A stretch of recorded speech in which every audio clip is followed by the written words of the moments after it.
नमस्कार दोस्तों, एक बार फिर से स्वागत है आपका हमारे YouTube channel Pandey study centre में।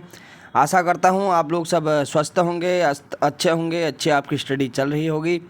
तो आज की वीडियो में लेके आया हूँ दोस्तों वाच्य पे। यहाँ से भी एग्जाम में बनते हैं क्वेश्चन दोस्तों। इम्पोर्टेंट चैप्टर है हिंदी व्याकरण का।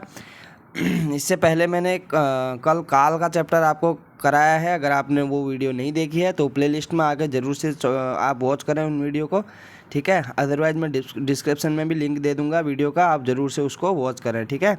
तो अगर चैनल में नए हैं, चैनल के साथ जुड़े नहीं हैं दोस्तों, जुड़ जाएं, सब्सक्राइब कर लें चैनल को, ठीक है।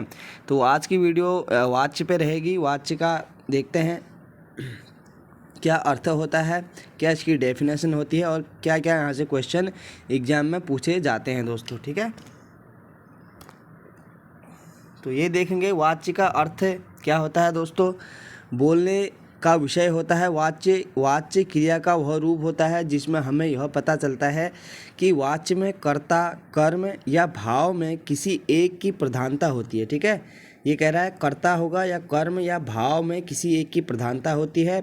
वाच्य तीन प्रकार के होते हैं दोस्तों। एक होता है कृतवाच्य, एक होता है कर्मवाच्य, एक होता है भाववाच्य। अब ये तीन कैटेगरी से ही एग्जाम में क्वेश्चन बनेंगे दोस्तों, ठीक है। और कुछ नहीं है इस चैप्टर में, बस इतना ही है। अगर आपने ये तीनों की डेफिनेशन अच्छे से आपको पता है, आप समझ पा रहे हैं शब्द को, तो आप अच्छे से, आपका कोई भी एग्जाम में यहाँ से क्वेश्चन छूटेगा नहीं, ठीक है। तो कृतवाच्य क्या होता है दोस्तों। क्रिया के जिस रूप में कर्ता की प्रधानता होती है, ठीक है। क्रिया के जिस रूप में कर्ता की प्रधानता होती है और कर्ता वाक्य का केंद्र बिंदु होता है। कर्ता क्या होता है, वाक्य का केंद्र बिंदु होता है। कृतवाच्य अकर्मक एवं सकर्मक दोनों से बनता है, उसे कृतवाच्य कहा जाता है, ठीक है। अकर्मक क्रिया, सकर्मक क्रिया, ये भी मैंने अपनी वीडियो में बताया है आपको। अगर आप एक क्रम वाइज मेरी वीडियो वॉच कर रहे हैं दोस्तों तो आपको निश्चित तौर पे समझ में आएंगी चीज़ें। अगर आप एक एक वीडियो अवॉइड करके देख रहे हैं, छोड़ के देख रहे हैं, तो बिल्कुल कहीं ना कहीं आपको वहाँ पे दिक्कत होगी, ठीक है। तो क्रिया के जिस रूप में कर्ता की प्रधानता होती है और कर्ता वाक्य का केंद्र बिंदु होता है, कृतवाच्य अकर्मक और सकर्मक दोनों से बनता है, उसे कृतवाच्य कहा जाता है। जैसे मोहन सोता है, अकर्मक और कृतवाच्य वाक्य है। मोहन किताब पढ़ता है, सकर्मक और कृतवाच्य वाक्य यहाँ पे बनेगा, ठीक है।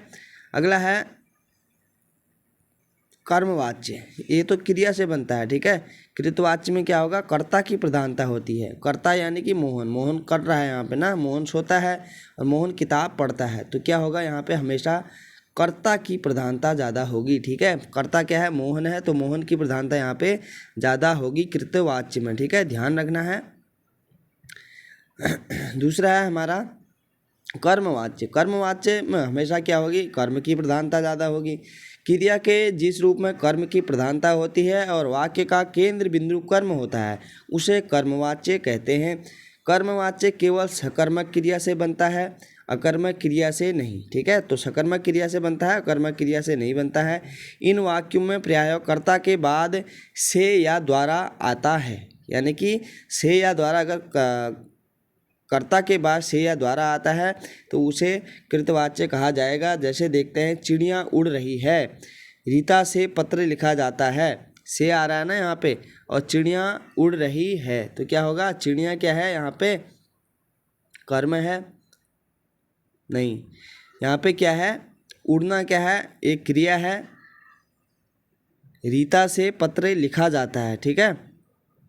रीता से, यहाँ पे से लगा हुआ है तो पत्र लिखा जाता है, तो यहाँ पे क्या होगी, हमेशा कर्म की प्रधानता ज़्यादा होगी, यानी कि काम की प्रधानता यहाँ पे ज़्यादा होगी। यहाँ पे क्या है, पत्र लिख रही है ना रीता, रीता क्या लिख रही है, पत्र लिख रही है, ठीक है। ये क्या है, चिड़िया क्या है, उड़ रही है, तो हमेशा क्या होगी, कर्म की प्रधानता ज़्यादा होगी। तीसरा है भाववाचक। भाववाच्य क्या होता है, भाववाच्य देखते हैं तो क्रिया के जिस रूप में भाव की प्रधानता होती है और वाक्य का केंद्र बिंदु भाव होता है, वह भाववाचक केवल अकर्मक क्रिया से बनता है, सकर्मक से ये नहीं बनता है दोस्तों। देखते हैं उदाहरण इनके। मोहन से हंसा नहीं जाता, ठीक है, मोहन से हंसा नहीं जाता। राम से चला नहीं जाता, अब मुझसे सहा नहीं जाता, तो ये हमेशा क्या हो रहा है, भाव आ रहा है ना।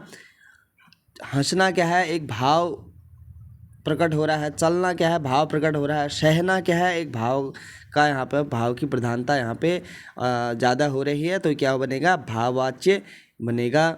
अगला है कृतवाच्य या कर्मवाच्य में परिवर्तन होता है। जब कृतवाच्य का कर्मवाच्य में परिवर्तन होता है दोस्तों, तो कैसे होता है, विनोद पतंग उड़ा रहा है, तो ये क्या है, कृतवाच्य है, पतंग उड़ा रहा है। विनोद की प्रधानता ज़्यादा है ना, कर्म की प्रधानता यहाँ पे ज़्यादा हो रही है। विनोद के द्वारा पतंग उड़ाई जा रही था, विनोद के द्वारा पतंग उड़ाई जा रही है, तो इसमें क्या हो जाएगा, पतंग उड़ाना, यहाँ के पतंग उड़ाने की प्रधानता यहाँ पे ज़्यादा हो गई। विनोद के द्वारा पतंग उड़ाई जा रही है, तो हमेशा क्या बन जाएगा, यहाँ पे कर्मवाच्य वाक्य ये बन जाएगा। स्कूल बंद कर दिया, ये क्या है, कर्मवाच्य वाक्य है, ठीक है। स्कूल क्या कर दिया, बंद कर दिया, यहाँ पे बंद करना क्या है, एक कर्म है।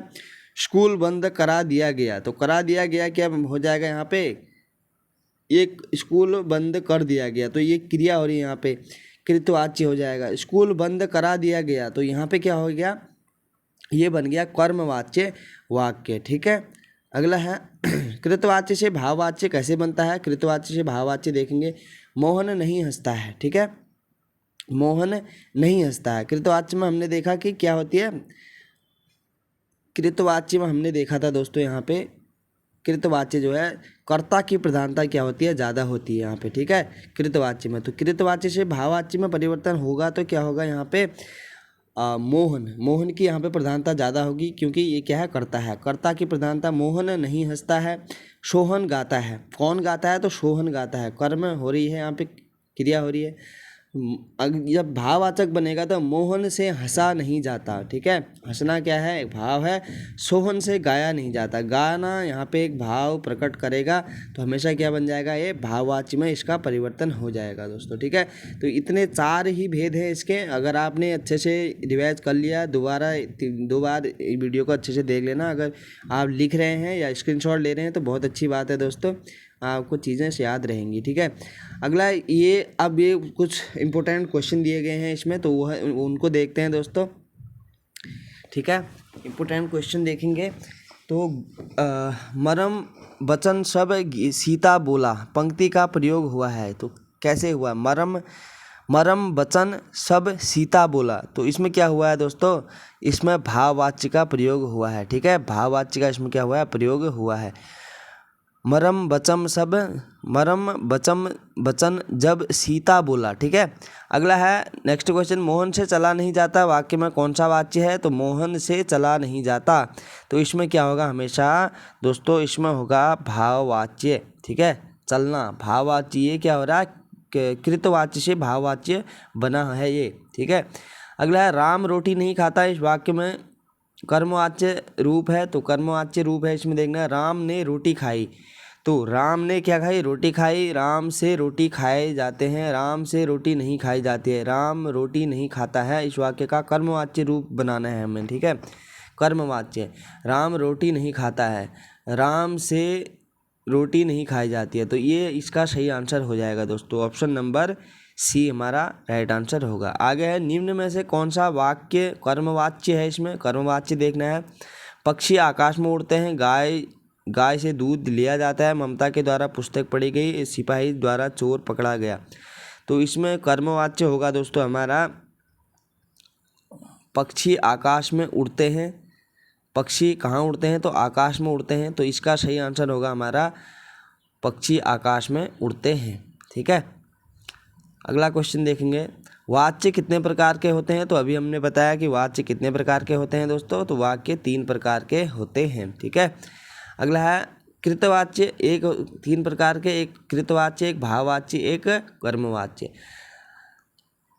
कृतवाच्य में कितना क्रिया संबंध होता है, तो कृतवाच्य में क्रिया संबंध होता है, वह देखते हैं क्या होता है, कर्ता से क्या होता है, इसमें क्रिया का संबंध होता है कृतवाच्य में, ठीक है। अगला है मुझसे हंसा नहीं जाता, मुझसे हंसा नहीं जाता, ठीक है, वाक्य में वाच्य किस प्रकार का है, तो ये बताना है, यह किस प्रकार का है, तो हंसना क्या है, एक भाव प्रकट हो रहा है, तो भाववाच्य बन जाएगा। अगला है मुझसे यह काम नहीं हो सकता, में वाच्य है, तो मुझसे यह काम नहीं हो सकता, मुझसे यानी कि मेरे द्वारा यह काम नहीं किया जा सकता, इस प्रकार का भी यह वाक्य बन रहा है, तो ये क्या हो जाएगा दोस्तों, भाववाचक बन जाएगा। अगला है निम्न में भाववाच्य है, तो भाववाच्य वाक्य कौन सा है इसमें? भाववाच्य, इसमें भाव प्रकट हो रहा है। श्याम पत्र लिखता है, मोहन पुस्तक पढ़ता है, मोहन से बैठा नहीं जाता, पत्र लिखा जाता है। तो इसका सही आंसर होगा दोस्तों हमारा कौन सा?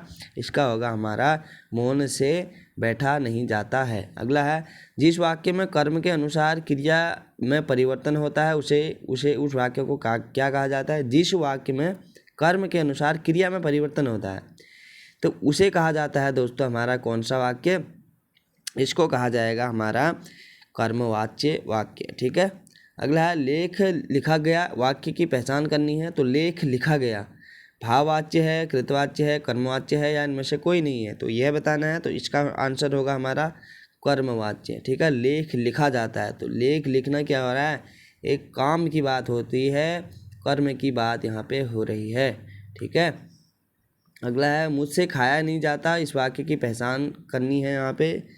मुझसे खाया नहीं जाता, ये क्या है? भाववाच्य है। ठीक है। जिसमें भी से लगा होगा, से और द्वारा, वो क्या बनेंगे? भाववाच्य के उदाहरण बनेंगे। अगला है, क्रिया के जिस रूपांतर से वाक्यागत कर्ता की प्रधानता का बोध हो वह है, तो वह किस प्रकार का वाक्य बनेगा दोस्तों? वह बनेगा कृतवाच्य। ठीक है। कृतवाच्य। क्रिया के जिस रूपांतर से वाक्यगत कर्ता की प्रधानता तो हमेशा कृतवाच्य में ही होती है ना, तो डायरेक्ट ही आप यहाँ पे ऑप्शन चुन सकते हैं कि प्रधानता का बोध हो वह है, तो कृतवाच्य होगा। अगला है, निम्न में कर्मवाच्य का उदाहरण है, तो कर्मवाच्य का उदाहरण देखना है। राम पुस्तक पढ़ता है, सीता पत्र लिखती है, मुझसे बैठा नहीं जाता, मुझसे, अच्छा कर्मवाच्य कह रहा है ना, कर्मवाच्य इसका होगा दोस्तों हमारा पत्र लिखा जाता है। पत्र क्या हो रहा है? लिखा जा रहा है, काम कर रहा है, यहाँ पे कर्म हो रही है, कर्म की प्रधानता, तो कर्मवाच्य हो जाएगा। ठीक है। अगला है, जिस वाक्य में कर्ता की प्रधानता होती है, लिंग वचन पर्याय कर्ता के अनुसार होते हैं, वे वाक्य क्या कहलाते हैं दोस्तों? तो वे वाक्य कहलाते हैं यहाँ पे कृतवाच्य वाक्य। जिस वाक्य में कर्ता की प्रधानता होती है तो कृतवाच्य में होती है, और लिंग वचन और पर्याय कर्ता के अनुसार होते हैं तो बिल्कुल होंगे। अगर प्रधानता उसकी ज़्यादा होगी तो वो लिंग वचन कारक लिंग वचन और कर्ता क्या, लिंग वचन उसके ही अंतर्गत काम करेंगे। अगर उसकी प्रधानता ज़्यादा हुई तो काम उसी के अंतर्गत करेंगे ना, तो वे कहलाएंगे हमेशा क्या? कृतवाच्य वाक्य। अगला है, लास्ट क्वेश्चन है आज का, श्याम को पुस्तक पढ़नी है, यह किस वाच्य में है? तो श्याम को पुस्तक पढ़नी है, तो ये हमेशा क्या होगा दोस्तों? ये होगा हमारा कर्मवाच्य। श्याम को पुस्तक पढ़नी है, तो क्या करनी है? पुस्तक पढ़नी है। कर्म कर रहा है ना श्याम। ठीक है। श्याम क्या कर रहा है? कर्म कर रहा है, तो कर्मवाच्य वाक्य बनेगा। तो इसमें इतना ही था दोस्तों। नीचे उत्तरमाला दे रखी है, आप स्क्रीनशॉट लेके आप मिला सकते हैं क्वेश्चनों को। ठीक है। अगर मैंने कहीं पे गलत बता दिया तो आशा करता हूँ वीडियो अच्छी लगी होगी। अगर अच्छी लगी तो वीडियो को लाइक, चैनल को सब्सक्राइब और एक कमेंट करके ज़रूर से जाना दोस्तों। अपना फीडबैक दे के ज़रूर से जाना। ठीक है। अगर कैसी लगी आपको वीडियो और ये टॉपिक कैसा लगा, क्योंकि यहाँ से पूछा जाता है, एग्जाम में क्वेश्चन बनता है, इसलिए मैंने ये करवा रहा हूँ मैं। ये इस बुक में यो फैक्ट टू फैक्ट दिए गए हैं दोस्तों। UKSSC UKPSC जो एग्ज़ाम कराता है उसमें यहाँ से डायरेक्ट पूछे जाते हैं क्वेश्चन, इसलिए मैं इसको कंप्लीट कराने की सोच रहा हूँ। ठीक है। तो इससे ज़रूर से फ़ायदा होगा।